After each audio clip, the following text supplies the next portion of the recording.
Hello po sa inyong lahat mga ka-crypto. Ako po si Pinoy Crypto Trader at sa video na ito ay atin pong pag-uusapan ang tungkol dito sa isang crypto analyst na naglabas po ng kanyang prediction dito kay Shiba Inu na ito raw ay makakaranas ng price surge na 57% patungo sa presyong 40 digits 43 at yan po ay magaganap sa mga ilang susunod na mga araw.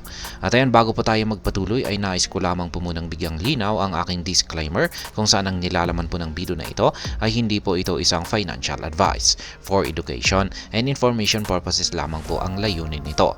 Maliban po dito ay nais ko na rin pong magbigay po pala na wala pong kahit anumang group chat ang Pinoy Crypto Trader. At ayan, Crypto Batel, ayan, siya po ang market analyst na naglabas ng kanyang prediction dito kay Shiba Inu. At sabi rito ay has identified a Shiba Inu buy price setting a 57% target at the 40 digits 43 price territory.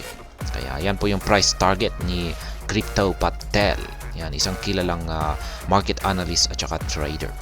At ayan, meron po siyang pinost dito na kanyang chart na siyang magpapaliwanag po sa kanyang analysis dito or kanyang technical analysis. Kaya check na lamang po natin sa kanyang actual na X account. Kaya ayan po siya.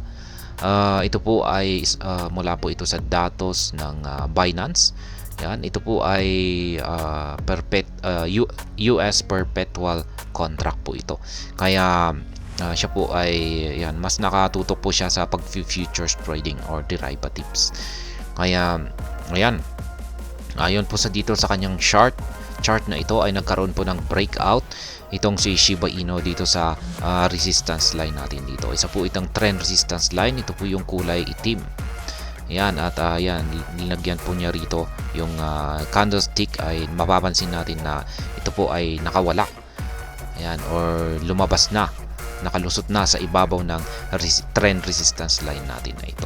Kaya yan po ang kanyang kung bakit po niya nasabi nagkaroon na ng breakout dito sa isang symmetrical triangle pattern na kanyang nakita dito sa 4-hour chart ni Shiba Inu.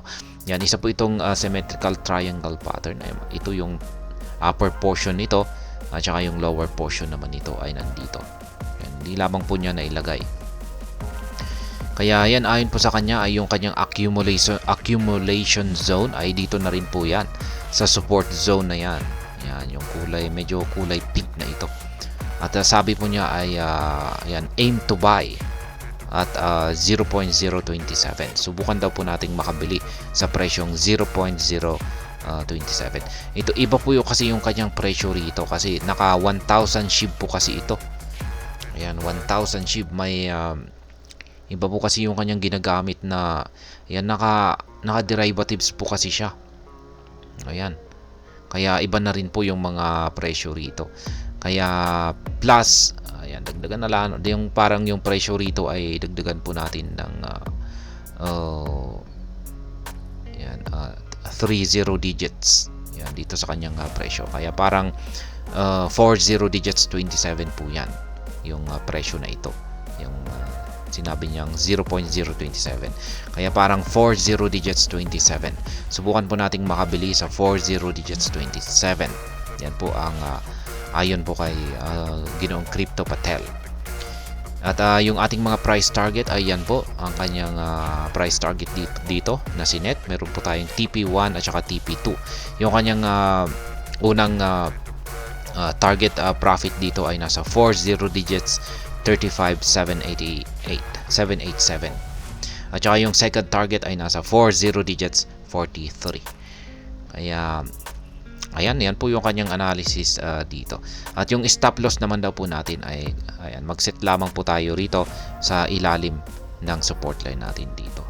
Ayan, support zone. Na yan po ay nasa 40 digits 2490. Kaya ayan. Yan po ang analysis ni Ginoong Crypto Patel dito kay Shiba Inu. Asahan daw po natin na ito ay aakyat, makakaranas daw po ng 57% na price surge patungo sa presyong 40 digits 43 sa mga susunod na araw. At yan ang kanyang naging basihan ay yung kanyang nakita na breakout sa isang symmetrical pattern na kanyang nakita sa 4-hour chart time frame ni Shiba Inu. At ayun, hanggang dito na lamang po tayo sa video na ito. Sana po ay inyong nagustuhan ang aking paliwanag sa video na ito. Kung inyo po itong nagustuhan, pakiclick lamang po ang like button nito. Para naman po sa mga bago lamang dito, kayo po ay aking inaanyayahan para mag-subscribe. Pakiclick na rin po ang bell icon nito dahil ito po ang siya magsisilbing notification nito sa mga bago kong videos na akin pong ina-upload sa aking YouTube channel na ito. Marami pong salamat sa panonood. Ingat po tayo lagi at God bless po sa ating lahat.